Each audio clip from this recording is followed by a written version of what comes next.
Students, welcome to my channel. तो आज हम लोग पढ़ने वाले हैं ये आप लोग के क्लास 8th एनसीईआरटी का चैप्टर 6 है। आपको पता है कि अगर आप साइंस अच्छा करना चाहते हैं, साइंस में अच्छे नंबर लाना चाहते हैं, तो आपको एनसीईआरटी पढ़ना बहुत ज़रूरी है। आप कोई भी बुक भले ना पढ़े, एनसीईआरटी आपको पढ़ना बहुत ज़रूरी है। और अब तो आपका फॉर्म भी भरा रहा है, उसके बाद एग्ज़ाम डेट भी आ चुका है, तो अब तो आप लापरवाही मत कीजिए, अपनी पढ़ाई में जुट जाइए। तो इसमें बहुत सारी क्लासेस हो चुकी हैं, हम लोग 6th चैप्टर पे पहुंचे हैं और इसमें 6 में भी हम लोग थ्योरी कर चुके हैं।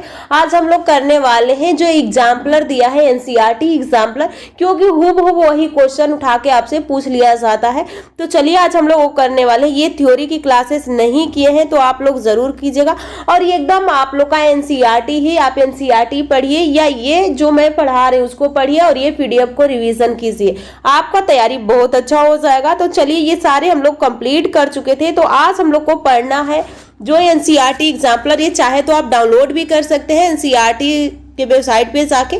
तो जो स्टूडेंट थ्योरी पढ़ चुके हैं तो उन लोग को ये जो क्वेश्चन है बहुत ही आसान होगा। जो स्टूडेंट थ्योरी नहीं किए हैं तो लोग क्वेश्चन कर लें, उसके बाद वो थ्योरी जरूर पढ़ लें, क्योंकि थ्योरी की 2 क्लासेस हुई हैं, तो उन दोनों क्लास को जरूर देख लीजिएगा। तो चलिए देखिए, पहला क्वेश्चन है जनन प्रक्रिया संबंध। पहला क्वेश्चन आपसे पूछा गया है कि यहाँ पे बताइए जनन प्रक्रिया संबंधित शब्द के कुछ सेट नीचे दिए गए हैं, गलत समुच्चय वाले सेट की पहचान कीजिए। तो इसमें से आपको गलत वाला पहचानना है। तो ये आपके सामने ऑप्शन दिया गया है। तो पहला ऑप्शन देखिए क्या है, शुक्राणु वृषण शुक्राणु वाहिनी शिशन, तो ये मेल में पाया जाता है।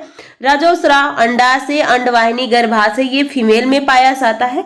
यहाँ पे देखिए शुक्राणु, तो शुक्राणु मेल में पाया जाता है, और यहाँ पे ये तीनों फीमेल में पाया जाता है। और इसमें से आपको गलत ही चूज करना है, तो सही ऑप्शन आपका सी हो जाएगा। चॉइस आपको कौन सा सी हो जाएगा, अंडोत्सर्ग अंडवाहिनी गर्भाशय, तो ये फीमेल में पाया जाता है। अगला देखिए, मानव में निषेचित अंडे, देखिए पूछा जाए कि निषेचन कहाँ होता है, तो निषेचन होता है अंडवाहिनी में, लेकिन ये पूछा है in humans the development of fertilized egg taken place in the, यानी वो अंडा फर्टिलाइज हो चुका है, अब वो कहाँ आके परिवर्धन यानी उसकी वृद्धि होगी। तो सही ऑप्शन आपका गर्भाशय में होगा। अगला क्वेश्चन देखिए, नीचे दिए गए जंतुओं का सूची में मुर्गी फीमेल जंतु है, इसका कारण क्या है, यानी इनमें से जो मानव है, गाय कुत्ता मुर्गी दिया गया है, इसमें से क्यों मुर्गी इन सबसे अलग है, वही आपको बताना है। तो यहाँ पे आपके सामने ऑप्शन दिया गया है, इसमें आंतरिक निषेचन होता है, या अगला देखिए यह अंड प्रजक है, ओविपोरस है, यह सजीव प्रजक है, इसमें वह निषेचन होता है। तो ये आप लोग का सही ऑप्शन हो जाएगा कि जो मुर्गी होती है, मुर्गी अंडे देती है, तो ये क्या ओविपोरस हो जाएगी, यानी अंड प्रजक हो जाती है। अगला क्वेश्चन देखिए, जिन प्राणियों में बाह्य निषेचन होता है उनमें बड़ी संख्या में युग्मक उत्पन्न होते हैं, निम्नलिखित में से उपयुक्त कारण चुनिए। तो आपको पता होगा, अगर आप थ्योरी पढ़े होंगे, तो बाह्य निषेचन जलीय जीवों में होता है, जैसे कि मेढक हो गई, मछली हो गई, इन सब में बाह्य निषेचन होता है। तो प्राणी छोटे आकार के होते हैं और बड़ी संख्या में संतति उत्पन्न करना चाहते हैं। पानी में भोजन भरपूर मात्रा में उपलब्ध होता है, निषेचन बेहतर अवसर होते हैं, जल बड़ी संख्या में युग्मक बनाने को प्रोत्साहित करता है। तो सही ऑप्शन हो जाएगा कि निषेचित के बेहतर अवसर होते हैं जब ज्यादा ही ये बाहर हो, जैसे कि अंडा को क्या करेगी, जो फीमेल होगी जल में छोड़ देगी और उसी जगह पे जो मेल होगा वो स्पर्म को छोड़ देगा, तो बहुत सारे जो अंडार होंगे, जो अंड होंगे, उनको छोटे छोटे दूसरे जीव खा जाएंगे। तो इसलिए ज्यादा मात्रा में जब अंडे होंगे, स्पर्म होंगे, तो वहां पे निषेचन होने की ज्यादा संभावना रहेगी। आगे देखिए, मुकुलन द्वारा जनन क्या होता है। अब थ्योरी पढ़े हैं तो यहाँ पे तो इसको उतने डिप्थ में हमें बताने की कोई जरूरत नहीं है, क्योंकि हम लोग थ्योरी में बहुत अच्छे से पढ़े हुए हैं कि ये सब क्या होते हैं, हाइड्रा में क्या होता है, अमीबा में क्या होता है, पैरामीशियम में क्या होता है,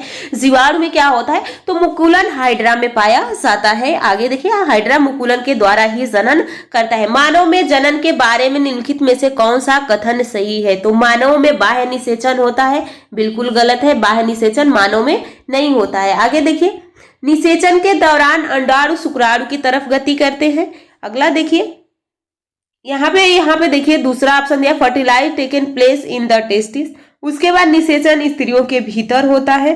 अगला ऑप्शन क्या दिया है आपको, तो यहाँ पे पूछा है कि बताइए कौन सा, तो यहाँ पे सही हो, fertilize taken place in the human female, तो निषेचन स्त्रियों के भीतर होता है। आगे देखिए, मानव में निषेचन के पश्चात जो संरचना गर्भाशय की भित्ति में अंतः स्थापित तो होती है वह होती है। तो यहाँ पे सही आंसर हो जाएगा भ्रूण। जब तक वो माँ के शरीर से बाहर में बच्चा नहीं आ जाता है, जब तक वो माँ के शरीर में रहता है, तब तक हम उसको भ्रूण ही कहते हैं। जलीय जंतु जिनमें निषेचन पानी में होता है वो क्या कहलाते हैं? तो यहाँ पे आपका सही आंसर हो जाएगा जो जलीय जंतु होते हैं तो सजीव प्रजक, जिनमें निषेचन नहीं होता है। अंड प्रजक होते हैं और जिनमें निषेचन बाह्य निषेचन होता है। तो बाह्य निषेचन के लिए जल की आवश्यकता होती है। आगे देखिए अगला क्वेश्चन क्या पूछा गया है। निषेचन के पश्चात जो कोशिका एक नए जीव को उत्पन्न करती है वह है, तो भ्रूण है, अंडाणु है, गर्भ है, युग्मनज है। तो सही ऑप्शन आपका डी हो जाएगा, यानी युग्मनज जाइगोट हो जाएगा। अगला क्वेश्चन देखिए, मानव में जनन के दौरान घटनाओं का सही क्रम होता है। तो जब जनन होता है तो क्या बनेंगे? पहले युग्मक रहेगा, उसके बाद युग्मनज बनता है, फिर भ्रूण बनता है। तो यहाँ पे देखिए कौन सा सही हो जाता है आपका। तो यहाँ पे सबसे पहले युग्मक हुआ, उसके बाद फॉर्मेशन हुआ, उसके बाद फर्टिलाइजेशन यानी युग्मक का निर्माण हुआ, फिर निषेचन हुआ, उसके बाद युग्मनज बना, फिर भ्रूण बना। आगे देखिए अगला क्वेश्चन देखिए। अगला क्वेश्चन आपसे पूछा गया सजीवों के लिए जनन क्यों महत्वपूर्ण है। तो सजीवों के लिए जनन क्यों महत्वपूर्ण है? अपने आबादी को बढ़ाने के लिए, अपने स्पीसीज को घटाने। गलत है तो फिर ये भी होगा नहीं, इनमें से कोई होगा नहीं, तो ऑप्शन आपका ये हो जाएगा। अगला देखिए, आंतरिक निषेचन होता है तो आंतरिक निषेचन कहाँ होगा? मादा के शरीर के अंदर होगा। अगला देखिए, एक टैडपोल जिसे प्रक्रम द्वारा वयस्क में विकसित होता है तो ये होता है कायांतरण कहते हैं। और वहां पे अगर उस जल में आयोडीन की कमी है तो ये टैडपोल ही रह जाएगा, मेढक में परिवर्तित नहीं होगा। आगे देखिए, एक युग्मनज में पाए जाने वाले केंद्रकों की संख्या कितनी होती है? तो एक युग्मनज में पाए जाने वाले केंद्रकों की संख्या कितनी होगी?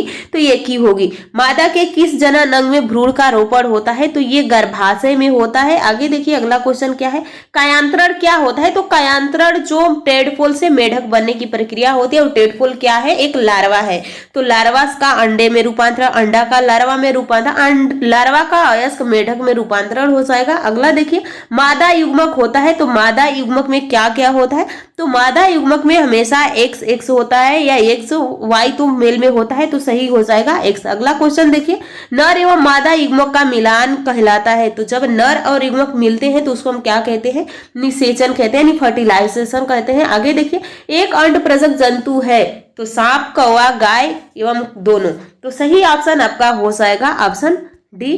तो ये आपके क्लास 8 का चैप्टर 6 कंप्लीट होता है। ऐसे ही आपके सारे चैप्टर कंप्लीट हो जाएंगे और आप कम समय में आप थ्योरी को भी कंप्लीट कर लेंगे। यहाँ पे आप देख सकते हैं ये सारी थ्योरी हम लोगों ने कल पढ़ चुके हैं, इसलिए हम लोगों ने केवल क्वेश्चन पे ज्यादा फोकस किया। ये सारे अगर आप नहीं पढ़े हैं तो जरूर पढ़ लीजिएगा। चलिए, ऐसे ही वीडियो पाने के लिए अपने चैनल को सब्सक्राइब कीजिए, अपने फ्रेंड में भी शेयर कीजिए।